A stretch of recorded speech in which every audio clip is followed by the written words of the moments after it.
CP કચેરીએ police કમિશનરે સમીક્ષા બેઠકનું આયોજન કર્યું હતું। તમામ પીઆઈ અને ઉચ્ચ અધિકારીઓ સાથે આ બેઠક યોજવામાં આવી। અસામાજિક તત્વો વિરુદ્ધ કરેલી કામગીરીની સમીક્ષા કરવામાં આવી હતી। ડીજીપીએ આપેલી 100 કલાક બાદ થયેલી કામગીરીની સમીક્ષા કરાઈ છે, ત્યારે પીઆઈ તેમજ ઉચ્ચાધિકારીઓ માટે નવી સૂચનાઓ જાહેર કરવામાં આવી। રામનવમીને લઈને પણ બેઠકમાં ચર્ચા થઈ। રામનવમીએ કોઈ અનિચ્છનીય બનાવ ન બને તે માટે સૂચના અપાઈ છે। मॉल जेवी जग्याओं पर सीसीटीवी लगावाया है और सोसायटीओं में पण सीसीटीवी लगाववानी कामगीरी हाथ धराई।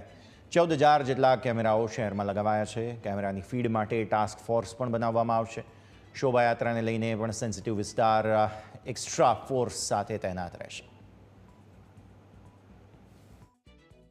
एक्ट जे छे एना हस्तक आम तो जे मोटा मॉल है एमें सीसीटीवी लगाड़वा माटे मैंडेटरी है, पण आजे अपने समीक्षा करी एमें अत्यार सुधी 250 जेटला सीसीटीवी नी फीड पोलीस स्टेशन अने कंट्रोल रूम में आवी चूकी है। 14,000 सीसीटीवी नो पोलीसना इनिशिएटिव थी ज लाग्या है अने एनी सीसीटीवी नो उपयोग पण अपने કરી રહ્યા છીએ। લોકો જે રામનવમીના જે શોભાયાત્રાઓ છે એની આપણે બધું સમીક્ષા કરી છે। ખાસ કરીને અમુક સેન્સિટિવ એરિયાઓથી જે દરિયાપુર શાહપુર બાજુ જે નીકળવાના છે એની આપણે ખાસ બંદોબસ્તની